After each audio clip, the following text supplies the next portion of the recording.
С 6 по 9 апреля физкультурно-оздоровительный комплекс «Беркут» встречал участников открытого первенства Министерства образования Республики Башкортостан и межрегионального турнира «Кубок Зауралья» по кикбоксингу. Помериться силами в Сибай съехались более 160 спортсменов разного возраста из Челябинска, Магнитогорска, Златоуста, Уфы, Кумертау, Зилаирского, Абзелиловского и Белорецкого районов, а также из Татарстана и Казахстана. По итогам будут определены победители в лично-командных первенствах. Командный – это подсчет городов по заявкам, по клубам. И каждой возрастной категории определяется по весовой категории победитель индивидуально. По словам сибайских тренеров, успех наших спортсменов как на чемпионатах и первенствах России, так и на международных соревнованиях доказывает, что в Сибае уделяется серьезное внимание развитию кикбоксинга. Невозможно передать словами тот дух спортивной борьбы и в то же время дружбы, который присутствовал на протяжении всех 3 соревновательных дней.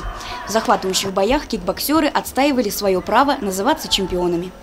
Бой был тяжелый, я победил, и я победитель. Вот. Да, я рад. Теперь какие дальнейшие у тебя планы, может быть, на этот турнир? На этот турнир взять золото и быть абсолютным чемпионом. Кикбоксингом я уже занимаюсь почти 2 года, скоро будет. За эти 2 года я участвовал в 3 соревнованиях, это начал недавно участвовать. Была Башкирия, тоже в том году, получается, ближе к декабре, по-моему. Тоже занял 1-е место. Перед соревнованиями хорошо готовимся, стараемся, всей командой стараемся. Участие сильнейших спортсменов и квалифицированное объективное судейство показали высокий организационный уровень проведенных соревнований. После окончания всех финальных поединков в торжественной обстановке прошла церемония награждения победителей и призеров, которым были вручены медали, дипломы и кубки.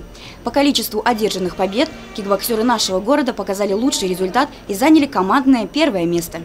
Евдокия Титаренко, Алик Кадыров, Гульгина Раскильдина, телекомпания СТВ.